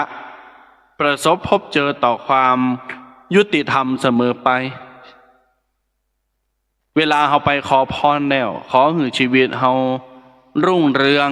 สดใสเนอะบ่มีไผมาขดมาโกงเนอะแต่เวลาเฮาไปทำงานก็ตามไปแอวกับเจ้าหมูเจ้าฝูงไปหันไปนี่ก็ตามหรือว่าจะอยู่กับไผที่ไหนก็ตามมักจะเจอกับปัญหาแบบเนี้ยเจอความไม่ยุติธรรมเจอความไม่ยุติธรรมบางทีอาจจะผิดหวังจากเจ้าหมูเจ้าฝูงจากแฟนกูนอนกูข้างกูหิมกูชีวิตอาจจะผิดหวังจากคนหูจักคนนั้นคนนี้โอ้มันโกงเฮาเฮ้ยมันขี้โลภเฮ้ยมันอ่อนวอนเจ้านายดีเฮ้ยมันเข้าหาเจ้านายเฮ้ยมันเก่งเฮ้ยมันมีความสามารถเฮ้ยหน่อยอกมองใจญาติโยมดังนั้นจะทำอย่างไรให้มันมีความยุติธรรมก็ใจสมองใจสติใจปัญญาใจความหู้กูกับความสามารถทำในสิ่งที่เฮาทำอยู่ณปัจจุบันถึงมันดีที่สุดพอเฮาใจสติใจปัญญาใจความสามารถดีที่สุดแล้วเต่าที่เฮามีนั่นแหละเขาจะมีชัยในที่ทุกสถานในการทุกเมื่อโดยไม่ต้องไปอ่อนวอนไปกราบขอพรที่ไหนวัดไหนก็ตามความยุติธรรมจะบังเกิดขึ้นเขาต้องยุติธรรมต่อโต๊ะเก่าเขาก่อนยุติธรรมมาจากไหนอย่างไฟเรียนนักเรียนนักศึกษาก็บอกไปโกงข้อสอบบอกไปหลอกกันบ้านเปิลถ้าไปขอว่าขอให้มีความยุติธรรมต้องขอโต๊ะเก่าให้ก่อนคนปิ้นแม่กาปอขายทอนสตังกาจะไปโกงเงินแม่ก็ทาง50 สตังค์20 สตังค์บาท2 บาทก็ทอนไปอย่างเซเว่นเห็นไหมร้านสรรพสินค้าห่างดังๆในญาติโยมเวลาเปิ้นทอนเปิ้นมีแถว25 ตังค์50 ตังค์2 บาทบาทเปิ้นก็ทอนหมดนะผมเจอว่าบาทเดียวมันได้มาเอาเนาะ25 ตังค์มันได้มาเอาเนาะเปิ้นก็ทอนนะนี่คือเปิ้นมีความยุติธรรมนะเฮาเอาลักเนี่ยมาใจญาติโยมข้อสุดท้ายบ่ขอป้อนว่าขอหือเฮาร่ำรวยถูกหวยถูกโรยแชร์เนอสิ่งศักดิ์สิทธิ์เปิ้นจะไปหือว่าญาติโยมการพนันน่ะขอหือลิ่นการพนันน่ะขอหือลิ่นหวยโรยแชร์ได้เงินได้ทองอันที่เปิ้นไปขอแล้วก็ได้กันโลเพราะบุญเก่าของเขาวาสนาของเขาที่อาตมาภาพบอกไปว่าวาสนาเขาเปิ้นบุญเปิ้นตกมาหือจังหวะชีวิตเปิ้นได้พอดีเป๊ะจังหวะชีวิตพอไปขอปอนวัดนั้นวัดนี้ครูบานั้นครูบานี้ตอกพงมาได้โจกได้ลาบนั่นคือจังหวะชีวิตเขาอย่างที่ผ่านมานี่เหรอ68 ล้านน่ะ68 ล้านเนี่ยญาติโยมเจ้าตังไต่เจ้าตังภาคใต้2 สามีภรรยาหรือว่า2 พ่อแม่นางขายของกินพอกินซุกเนี่ยนะอาหารถุง10 บาท20 บาทพอดีแม่กาหวยเนี่ยมานั่งกินข้าวพอดีเลยมานั่งสั่งกับข้าวแล้วก็ขอแกะหือกำจะเอาเนี่ยมานั่งกินเนี่ยมันมอยมันเตี้ยวไปแล้วอีกก็แกะหือกินเสร็จซับเรียบร้อยโอ้มาพอสุขายหยังขายหวยบะก็ตีพอตีพอญาติโยมตึงพอโอ้เอาเลขหันเลขนี้เลขหันเลขนี้ปอมันเอาเลขหยังแม่มันเอาเลขหยังสรุปแล้วได้คนละ10 กว่าใบนี่แหละโดยตีบ่ได้ไปอ่อนวอนขอสิ่งศักดิ์สิทธิ์ไหนนะตามาพาไปผอใน Facebook หันลูกของ2 สามีภรรยาเนี่ยบอกว่าเป็นคนตี บักเกยไปในเลยบักเกยไปวัดไปวาบักเกยไปจอยหันจอยนี่หนูกากะขายหนูกาไปทำการทำงานแต่ชีวิตพลิกผันนะจังหวะชีวิตเขาได้ไงญาติโยม68 ล้าน60 กว่าล้านแต่ณปัจจุบันวันนี้ก็ยังขายข้าวแกงอยู่นะขายข้าวแกงอยู่เนี่ยดังนั้นมันต้องไปขอเปิ้นเมื่อจังหวะชีวิตเขาได้สิ่งที่เขาอยากได้มันก็ตึงได้เองแม่ว่าบ่อยากจะได้จังหวะชีวิตมันได้เราก็จะได้ตามที่เราปรารถนาสรุปคือ10 ข้อที่บอกต่อญาติโยมนักขอพรทั้งหลายสายมูทั้งหลายโยมทั้งหลายเอาสิ่งต่างๆเหล่านี้ไปไปจ๋าหือกับบันไก่เฮิรนหิม ไปไปจ๋าหือกับลูกเต่าเหล่าหลานไปไปจ๋าหือกับคนข้างบ้านข้างจองเจ้าหมูเจ้าฟุ้งก็ได้และจะมีความเข้าใจมากขึ้นในการขอพรและก็ในการใช้ชีวิตประจำวันอย่าเดินทางผิดบางคนเตวถนนหนทางที่มันผิดพลาดเชื่อในสิ่งที่มันผิดพลาดหลาย10 กว่าปีมาแล้วลงลักปักฐานลงความเชื่อว่าลงความเห็นว่าเนี้ยมันถูกเพราะฉันทำมาสืบกันมาพ่อแม่ฉันก็ทำคนนั้นคนนี้เปิ้นก็ยังทำแล้วคุณเป็นไผมาบอกว่ามันมาถูกเชื่อในสิ่งที่ผิดแล้วก็ตัดสินว่ามันถูกแล้วคนที่เป็นหูกว่าคนที่เป็นเข้าใจกว่ามาบอกว่ามันมาถูกนะไปโขดเปิ้นไปเกตเปิ้นหาว่าเปิ้นว่าหันว่านี่โอ้ญาติโยมมนุษย์คนเฮาเอาละตอนนี้ไปอาตมาภาพจะเปิดสายหนาไม้เนโยมเนออาตมาภาพจะเปิดสายหนาไม้จะมาโทรศัพท์มามาจากกันได้ทางญาติโยมฟังทางวิทยุคลื่น104.50ดูทาง YouTube ดูทาง TikTok หรือฟังจากแอปพลิเคชันมือถือคลื่นวิทยุทั่วประเทศไทยหรือญาติโยมฟังทางคลื่น104.50วัดฝายหินมหาวิทยาลัยเชียงใหม่สามารถโทรศัพท์มาจากกันได้หน้าไมค์ตอนนี้064-035-5258อ้าวหับสายเนอร์เจริญพรโยมแม่โยมมาดีสดับใช่ไหมได้ค่ะอาจารย์โอ้ยดีใจมากที่มาหากันที่104.50ค่ะอาจารย์ครับโยมปักที่106พระอาจารย์บ้านหนองเสียท่านหาสกุลอ๋อ106ใช่ไหมได้ค่ะโยมก็เลื่อนมาตั้งนานแล้วพระอาจารย์อยู่ช่องไหนแล้วอ๋อแล้วก็เจอแล้วมาเจอตั้งแต่แรกหรือเปล่าหรือว่าเพิ่งได้มาเจอเนี่ยเพิ่งได้มาเจอตั้งแต่วันนั้นที่โยมให้กำลังใจที่ว่าอะไรนะเป็นพระเอกใช่โยมสบายดีเนาะสบายดีค่ะพระอาจารย์การขอบคุณค่ะอนุโมทนายังคิดถึงอยู่นะค่ะพระอาจารย์โมทนาเนาะบุญรักษาสาธุเจริญพรสายที่1ไปแล้ว064ขออภัย064-035-5258นี่เป็นเบอร์หน้าไมเนอร์สถานาบุญตั้งหลายสามารถโทรศัพท์มาจากันได้เบอร์ติตมาภาพบอกไปนี้สามารถโทรมาหน้าไมหรือญาติโยมจะโทรมาหลังไมหน้าไมอายไข่โทก็เป็นหูชักอีนะคนมีโตตนอีนะ อันนี้ก็แล้วแต่เนอะแต่โทรมาก็ได้ญาติโยมเนอะมาจ้ามาตักตายภาวาไข่หู้ไข่หัน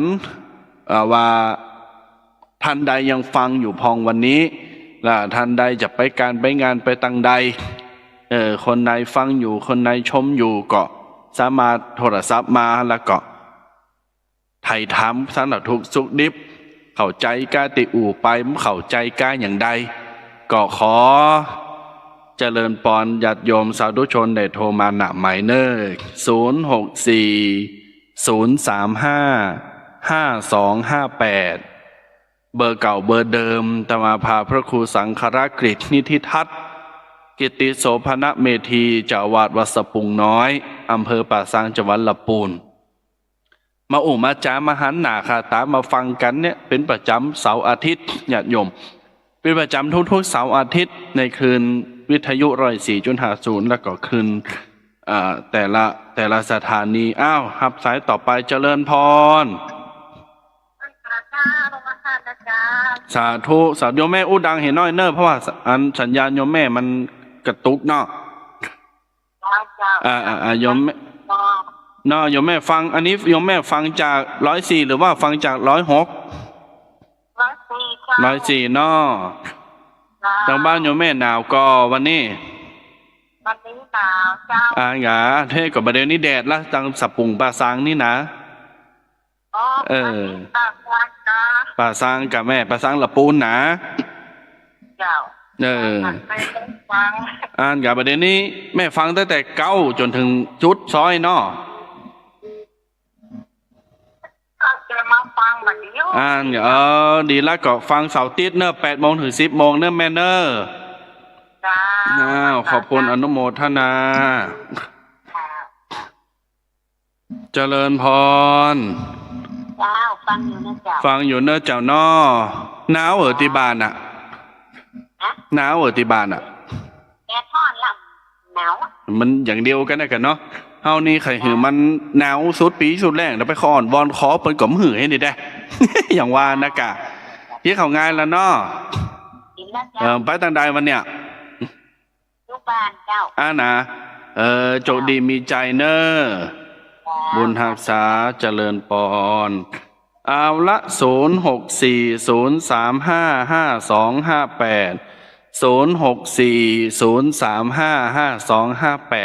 ญาติโยมศรัทธาสาธุชนต่างหลายในช่วงนี้ปิ้นชงของตมาภาพกำลังปรับปรุงห้องส่งสถานีวิทยุตีวัดสะปุงน้อยตีบะเดี๋ยวนี้ตีจัดสดบะเดี๋ยวนี้คือจัดตีวัดสะปุงน้อยนะญาติโยมนะแม่ครูเรียนทองเจริญพรไว้สัตเจ้าโอ้ยหนาวเนอะจังไหมหนาวยังอยู่ในห้องจังไหมยังหนาวก่อนละปนปุ๊บปอแดดแล้วเนี่ยแม่ครูสบายดีเนาะแม่ครูฟังตั้งแต่เก้าเนาะฟังเก้าแต่ฟังมาจดพอที่ขอต่างๆนะมันเป็นไงฮะเขาก็บางครั้งเขาก็เคยขอเนาะบางครั้งก็มีห้องก็เลยคิดว่าบางไหนบางครั้งก็คิดว่าองุ่นเปรี้ยวมะนาวหวานอากะชีวิตของคนทำก็อันน่ะแม่ครูพี่ก็บอกว่าไอ้ยังก็เดี๋ยวช่างหัวมันจังหัวมันนะกะบอกว่าฟังเพลงเจินไปพ่อว่าสักต้องมีสักไหนก็เขาห้องเพลงได้นี่เขาจะห้องกับเราอย่าแม่ครูโม่เนอะใครโหยเนาะใจดีอายุยืน10,000 ปีแม่ครูบนทักษะเนอะแม่ครูเนอะวันพรุ่งนี้อาจจะไม่ได้ฟังเนอะเจ้าจะไปงานพระราชทานเพลิงศพเนอะเจ้าใกล้บ้านนี่ได้กับเป็นยังเขาฟังมานี่ก็ยินดีอ่ะแม่ครูเนอะอยู่ดีมีสุขเลินปอนสาธุญาติโยมสาธุชนทั้งหลายแม่โคเรียนทองจันทีบันตอเปิ้นบอกว่าช่างหัวมันวะ เนาะบางทีเขาก็มองชีวิตของคนเฮาว่าจังมันนั่นน่ะช่างมันเสียบ้างญาติโยมปล่อยผ่านไปให้พองจะไปเอามาเก็บมากึดมายึดมาติดนักเฮบัดได้เนาะชีวิตของคนเฮามันลอยปลายคนเฒ่าเปิ้นว่ามันป้อลอยสักคนเนาะนี่สัมพุนก็ลอยปลายญาติโยมอยู่โดยบุญบารมีอยู่โดยอาหารการกินอยู่โดยอารมณ์อากาศดังนั้นหากว่าญาติโยมอยากจะอายุยืนก็หัดท่องคำว่าช่างหัวมันช่างมันเขาก็จะมีความสุขในที่ทุกสถานในการทุกเมื่อ สายหน้าไม้สายต่อไปไพ่จะโทรมาจ้า064-035-5258เบอร์โทรนำไมรายการวาทธรรมกำยองตมาภาพระครูสังฆรกฤษนิทัศน์วัดสะพุงน้อยห้องง่ายๆเนอะกระจือมันอยากมันยาวกอดตุพี่เคท่านพระครูเคท่านอาจารย์เคอีกกระดักตุเคอีกกระดักญาติโยมสาธุชนห้องง่ายๆเนอะห้องเอาง่ายๆนี่แหละญาติโยมเนาะเวลาเขาปะกันก็ตักตายกันได้โอ้ไวซาเนอร์ฟังอยู่เนอร์แม่อยู่บ้านนั้นเนอร์จะอั้นจะอีกเวลาปะกันกลางตากลางตาไปงานหันงานหนีตั้งเชียงใหม่ละปุนกันที่ไหนก็ถ้าจำหนาคาตาจำเซ็งเลี้ยงนามกันไหนก็ตักตายใดเฮาจะครบเฮาฉีดวัคซีนมาเรียบร้อยนะ เอาละญาติโยมสายต่อไปจะได้หับสายเปิดสายหนาไมเนอร์9:40แล้ว9:40ได้ห้ำเศร้านาทีนะขจายโวยขจายโวยขจายโวยเนอร์064-035-5258สายต่อไปเจริญพรนมัสการเจ้าสาธุแม่ฟังจากห้วยสายสักกะแปงห้วยสายสักกะแปงนี่ให้จับป้อนหนาวนะแม่เนาะก็หนาวกับเจ้าบาเร็วนี่แดดก็เจ้ากำลังแดดสักกะแปงห้วยสายกะแฮมเบิร์ดมะแรงนี่มะค่ำนี่เขาจะไปสวดมนต์พุทธาภิเษกที่วัดหัวฝายแม่อ่อนเปิ้นบ้านโยมแม่นะเจ้านากะเปิ้นมีปอยหลวงเนาะเปิ้นมีปอยหลวงสมโพธิพระเจ้าก็จะได้ที่คนที่เปิ้นนิมนต์วันพุธแล้ววันพุธติดงานมันซ่อนกันก็เลยเอาไปมะแรงนี่ไปพิธีพุทธาภิเษกมะแรงมาค่ำบ้านหัวฝายเจ้าวัดหัวฝายแม่อ่อนเจ้าอำเภอแม่อ่อนแม่ย้ายไปอยู่อำเภอสักกะแปงเจ้าอยู่ในตัวเมืองปุ่นเนาะมันใช่เจ้าอำเภอแม่อำเภอสักกะแปงแต่ตำบลห้วยทรายอำเภอสักกะแปงแต่ตำบลห้วยทรายคนละตำบลอีกเนาะเจ้าตำบลเป็นตำบลอ่อนเหนือจากตำบลอ่อนเหนือแม่ละบุญรักษาโยมแม่เนอดูแลสุขภาพเนอเจ้าสวัสดีเจ้าอนุโมเจริญอนุโมเจริญอนุโมทนาอนุโมเจริญว่ะเฮาก็ยังเฮาเป็นคนขี้กังนะญาติโยมนะถ้าว่าอนุโมเจริญว่ะคนที่เขาจะว่าอนุโมทนาเจริญปอนอนุโมเจริญว่ะญาติโยมศรัทธาสาธุชนทั้งหลาย064-035-5258ท่านใดติดกึดตึงหากันกาก็โทรมาเนอท่านใดตีไข่อู่ไข่จ้าหนามไม่ก็โทรมาได้เนอแต่ห้ามคอเพลงนะญาติโยม คอเพลงบ่ได้เนาะตามสัญญาติตมาภาพได้อู่จากกับญาติโยมทุกๆครั้งว่าชงใต้รายการก่อนจะปันป้อนจะสวดปรมีมหาใจหือฟังเพื่อเอาปรมีประดับญาติโยมเอาบุญส่งผ่านทางออนไลน์ญาติโยมให้สูตรได้ก็สูตรตัวนะถ้าสูบบ่ได้ก็ต้องอาปากงับพะเนาะก็เดียวเทวดาบ่ได้ไข่หัวใส่โอ้อีตัวดีโถนได้ก็ตุเจ้าก็แต่งสูตรนี่นะ ญาติโยมอย่างนั้นพระน้อยนะกะมันนี่หันตุนน่ะมันกำลังโบสถ์ใหม่อ่ะต้องผูกมานี่โอ้มีศพแล้วเจ้าว่าตุลุงเน้นไปโสดศพเนอะโสดอภิธรรมเนอะครับกะโอ้ใจดีนะจะได้แล้ว200-300พอเป็นนางโสดป๊อบเนี่ยกุศลธรรมา2-3ตนตั้งหน้าเปิ้นไปโลเนน้อยตั้งใต้โอ้กำลังโบสถ์ใหม่ใน2 วันทำวันน่ะเปิ้นทำมาก็มาก็เปิ้นมาก็มาก็เปิ้นมาตาเนี่ยอันนั้นญาติโยมศรัทธาสาธุชนทั้งหลายวันนี้ตมาภาพจะเอาปรมีมหาใจหือญาติโยมได้สูตรไปตัวกันฟังแล้วโมนเป็นทำนองยองป่าสางญาติโยมฟังแล้วปิ้นจะได้ญาติโยมขอสุมาอภัยมันมีโยมแม่หันคนหนึ่งเปิ้นบอกว่าใครได้บทสวดมนต์แต่ตมาภาพได้สัญญากับเปิ้นว่าจะส่งบทสวดป ปั้นละมีมหาใจไปหือเปิ้นตั้งบาเดี๋ยวนี้ก็ยังไม่ได้สูงแต่นะเพราะโดยการโดยงานนะเนาะอ้าวหับไซก่อนเนอเจริญพรกราบพระจักการค่ะยมจุนใช่ไหมใช่แล้วค่ะอันนี้ฟังจากวิทยุหรือ Facebook วันนี้มางานโฉบไปได้ฟังจากเสียงไม่ใช่วิทยุใช่ไหมโทรศัพท์ค่ะแต่ไม่ได้เปิดฟังไม่ได้เปิดดูเนาะไม่ได้เปิดดูแต่ฟังเสียงเขาว่ามาช่วยงานศพค่ะวันนี้อากาศเป็นไงบ้างเมื่อคืนหนาวตอนนี้ร้อนแล้วค่ะเหมือนกันทางนี้ก็เริ่มร้อนมาละแดดเริ่มมาละสุขสบายดีได้มีโอกาสเจอกันนะอนุโมทนายมจุนเจริญพรญาติโยมศรัทธาสาธุชนตั้งหลาย9:45 นาทีข้าใดแฮมสัก2-3สายเนาะข้าใดแฮมสัก2-3สายเนอญาติโยมเนอแต่กี้จบเนาะครับไซน์หนาใหม่ให้ก่อนตมาภาพก็เดียวจะส่งบทสวดปะละมีมหาใจไปหือเนอะแต่ว่าจดตีอยู่ไว้เรียบร้อยแล้วนะจดตีอยู่ไว้เรียบร้อยแล้วใจลืมแต่ว่ามันมีหอมตีจะเอาปิ่นแล้วก็เอาส่งไปหือเนาะขออภัยกับโยมแม่เนอะว่าญาติโยมสาธุชนตั้งหลายแต่เจ้าก็ข้างไว้แฮมอย่างหนึ่งบอกว่าช่วงนี้เป็นช่วงของการปรับปรุงเปลี่ยนแปลงแล้วก็เพิ่มเติมเสริมต่อยังสัญญาณที่จะออกวิทยุแล้วก็ไล่สดก็ไปตกแต่งไปสื่อไปหั่นไปนี่บัดเดี๋ยวนี้ก็เกือบจะพร้อมละเนาะคุณภาพของการถ่ายทอดสดทางภาพและก็เสียงจะหือมันงามแล้วก็มันดีที่สุดมาอยากจะหือมันโก้โก้ก้ามีลมมีหั่นมีนี่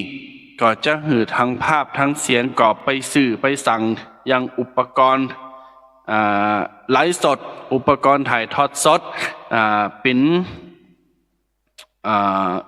สายสัญญาณเป็นไมค์เป็นหั่นเป็นนี่ได้รับฟังจากคอมเมนต์จากครูบาอาจารย์หรือว่าท่านผู้ฟังท่านผู้ชมมาแต่ละอันแต่ละท่านแต่ละคนเปิ้ลก็บอกว่าเสียงบัดดีก็ไปซื้อไมค์มาอย่างที่ท่านทั้งหลายหันมาเดี๋ยวเนี้ยฟังมาเดี๋ยวเนี้ยเปิ้ลบอกว่ามันโมนเขาก็ดีใจเนาะภาพมันบัดชัดเนอะมันกระตุกเนอะเขาก็ไปแก่สัญญาณแก่โทรศัพท์เปลี่ยนสายสัญญาณเอามิกมาเอาหั่นเอานี่มาเอาไฟมาประเดี๋ยวนี้กำลังจะจัดเป็นห้องสตูดิโอเป็นห้องสำหรับการถ่ายทอดสดโดยเฉพาะก็จะมีอุปกรณ์เกือบที่จะครบละเนาะเกือบที่จะครบละก็อยากจะหือศรัทธาญาติโยมที่ได้มาฟังและก็ได้มาชมฟังกันชมกันพอกันไปโดยตีบ่มีอุปสรรคปัญหาอย่างราบรื่นไปโดยดีจะทำให้ดีที่สุดกันแล้วกันเนาะจะทำมือดีที่สุดอาจจะไม่มากที่สุดอาจจะบ่ใจโปรเฟชชั่นอลอาจจะใจมืออาชีพขนาดนั้นแต่ว่าเราก็จะพยายามทำให้ดีที่สุดอันไหนที่มันเกินกำลังทั้งกำลังทรัพย์กำลังความสามารถเราก็เอาไว้ก่อนแล้วก็ประคับประคองเอาที่มันทำได้ณปัจจุบันนี้ให้มันดีที่สุดก่อนเนาะสัญญาณภาพสัญญาณเสียงวันนี้เป็นจะได้พองท่านผู้ฟังและท่านผู้ชมก็คอมเมนต์กันมาได้เนอเจริญพรโยมแม่ธารินีเนอญาติโยมสาธุชนฟังแล้วเป็นจะได้พองเสียงชัดหรือเปล่าภาพชัดสวยสว่างหรือเปล่าคอมเมนต์กันมาหรือโทรมาได้เนอท่านผู้ฟังท่านผู้ชมทางออนไลน์เนาะแต่ตันศรัทธาที่ฟังทางวิทยุนี่ก็อาจจะบ่ได้พอบ่ได้หันรูปร่างหน้าตาเนาะวันหล่อจะได้กะเขาใสจะได้กายนะเฮาสิได้เนาะ อนุโมทนาอย่างได้ก็ต้องขอบอกใจครับบรรดาญาติโยมศรัทธาเนออาละญาติโยม0640355258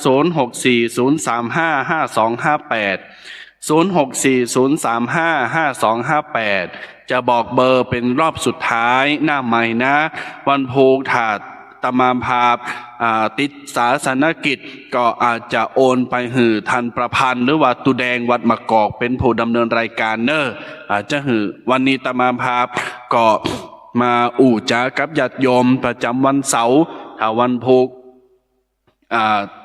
ตูปีแดงเปิ้นวางก็อาจจะหือตูปีแดงเปิ้นจัดแล้วก็อยู่กับบรรดาญาติโยมสาธุชนเนอแล้วก็ตมาภาพก็ติดศาสนกิจเนาะก็ขออภัยตัวเนอก็อาจจะไม่ได้จัดวันผูกเนาะ0640355258 0640355258อันนี้เป็นเบอร์หนาไมเนอร์เอาละศรัทธาญาติโยมท่านสาธุชนทุกคนทุกท่าน9:50 นาทีเวลาดีจะได้สวดปรมีมหาใจเวลาดีจะได้สวดปรมีมหาใจปนมมือเนอไหวเนอกุลพัทไหลรัตนะผ่านแผ่วประแก้วเจ้าตั้งสามพระการเอาปรมีมหาใจเป็นใจชนะเป็นใจอย่างมงคลส่งผ่านทางออนไลน์ให้กับญาติโยมสาธุชนได้เกิดความสุขความเจริญเกิดบุญญาปรมีเกิดสิ่งดีๆเข้ามาแต่อย่าอ้อนวอนขอนะญาติโยมนะเมื่อจังหวะชีวิตเฮามันได้สิ่งศักดิ์สิทธิ์ทั้งหลายท่านจะให้เองห้ามอ้อนวอนขอเนอญาติโยมเนอเอาละพนมมือเนอหลังจากตีโสดปรมีมหาใจเรียบร้อยจะปันปอนให้กับญาติโยมเนอ นะโมตัสสะภะคะวะโตอะระหะโตสัมมาสัมพุทธัสสะนะโมตัสสะภะคะวะโตอะระหะโตสัมมาสัมพุทธัสสะนะโมตัสสะภะคะวะโตอะระหะโตสัมมาสัมพุทธัสสะอิติปิโสภะคะวะตานาปารมิสัมปันโนตานาอุปปารมิสัมปันโน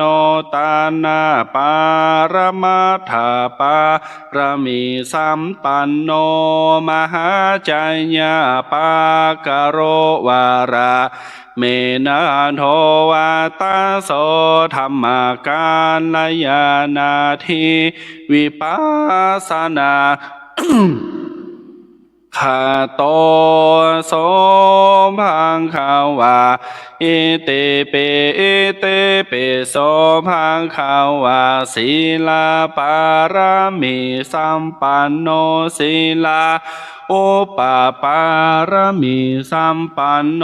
ศีลาปารมัตถปารมิสัมปันโนมหาจัญญาปากโรวาราเมนาโทวาตาโสธรรมการลายานาทีวิปัสสนาคาโตโส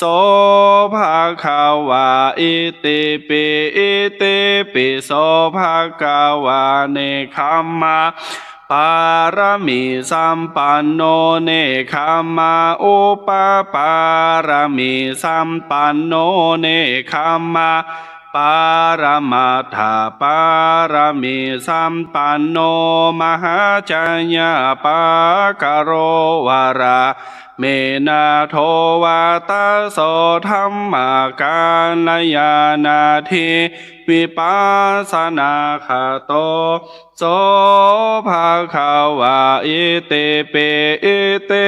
ปิโสภาคาวาปัญญาปารามิสัมปันโนปัญญาอุปปารามิสัมปันโนปัญญาปารมัตถปารมิสัมปันโนมหาจัญญาปากโรวาราเมนาโทวาตาโสธรรมการยานาทีวิปัสสนาคาโตโสภังขาวาอิติปิอิติปิโสภาคาวาวิริยาปารามิสัมปันโนวิริยาอุปปารามิสัมปันโนวิริยาปารมัตถปารามิสัมปันโนมหาจัญญาปากโรวาราเมนะโท วาตาโสธรรมาการลยานาทีวิปัสสนาคาโตโสภาคาวาอิติปิอิติปิโสภาคาวาเมตตาปารามิสัมปันโนเมตตาอุปปารามิสัมปันโนเมตตาปารามัฏฐปารามิสัมปันโนมหาจัญญาปากโรวาราเมนะโทวาตาโสธรรมาการลายานาทีวิปัสสนาคาโตโสภาคาวาอิติปิอิติปิโสภาคาวาทัสสะปารามิสัมปันโนทัสสะอุปปารามิสัมปันโนทัสสะปารามัฏฐปารามิสัมปันโนมหาจัญญาปากโรวาราเมนะโทวาตาโสธรรมาการลยานาทีวิปัสสนาคาโตโสภาคาวาเฮเตเปเอเตเปโสภาคาวาพุทโธอานันตาเทโคโนวาตาโสภาคาวาอิติปิสาธุอนุโมทนาเนอจบไปแล้วแบบย่อเนอญาติโยมเนออาจจะบติมบทก็ย่อมาหือญาติโยมปอได้ละเมาเอาใจได้บุญได้กุศลในการสูตรปรมีมหาใจพร้อมกับตมาภาพเนอเอาละ5 นาทีสุดท้ายจากได้ปันปอนหือกับบรรดาโยมพ่อโยมแม่สาธุชนนาบุญต่างหลายท่านผู้ชมแล้วก็ท่านผู้ฟังในรายการวาทธรรมกำยองประจำเจ้าวันเสาร์ในวันนี้โดยอาตมาภาพพระครูสังฆรักษ์กฤษนิธิทัศน์กิติโสภณเมธีเจ้าอาวาสวัดสะพุงน้อยหรือว่าตุปีเคทันเคก็ได้เอารายการมาพบปะกับญาติโยมสาธุชนท่านผู้ฟังต่างหลายแม่นว่าผิดพลาดประการใดขอสุมาอภัยกับครูบาอาจารย์พระมหาเถระขออภัยกับญาติโยมสาธุชนเด้อสิ่งหนึ่งประการใดตีตมาภาพได้หาขอตีเตนมาก็จะได้นำไปปรับไปปรุงไปใช้ให้มันเกิดสิ่งดีๆต่อไปให้มันเกิดสิ่งสมบูรณ์ต่อไปน้อมรับคำติชมน้อมรับความชื่นชมทุกเสียงทุกท่านทุกคนทุกรูปด้วยความยินดียิ่งแล้วก็ต่อไปตมาภาพก็ฟังกันไปเรื่อยๆเนอะอยู่ด้วยกันไปเลยๆฟังกันไปมึนๆว่าจะฟังจากคลื่นไหนพระสงฆ์รูปไหนตนไหนโดยเฉพาะตนเนี้ยวัดสะพุงน้อยตนหน้าฮักรอเอาตึงเอาตัวเก่าตานั้นอย่าชมเนาะฟังกันไปเนอะอยู่เป็นกูเป็นกิมกันไปเนอะเบอร์โทรของตมาภาพก็งอมก็มีปัญหาหยังกำเข้าใจหยังหรือว่าจะสอบถามหยังก็เบอร์นั้นเนอะ0640355258 เนี่ยเบอร์เนี้ยก็สามารถจดแล้วก็โทรมาได้เนอะเอาละปนมมือแฮมรอบเนอะจะได้ปันปอนละจะได้ปันปอนคือกับบรรดาคนเฒ่าคนแก่คนหนุ่มคนกำศรัทธาญาติโยมท่านผู้ชมและท่านผู้ฟังทั้งไลฟ์สดและวิทยุได้รับอนุโมทนาปอนเนอใจโยใจยะวรดีทีจักปันปอนดีคือการโตนาพ่อแม่ปิตาเอาอาณาป่าจุมตันศรัทธาญาติมิตรขอหือสุขสันต์เหมือนกันทั่วทิศบ่ว่าเผ่าผู้ยิงใจฟังธรรมะไปแล้วสุขใจสุขกายอยู่ดีสบายหายโรคโศกเศร้านำธรรมคำสอนพระพุทธเจ้าคือยึดถือเอาอย่าละ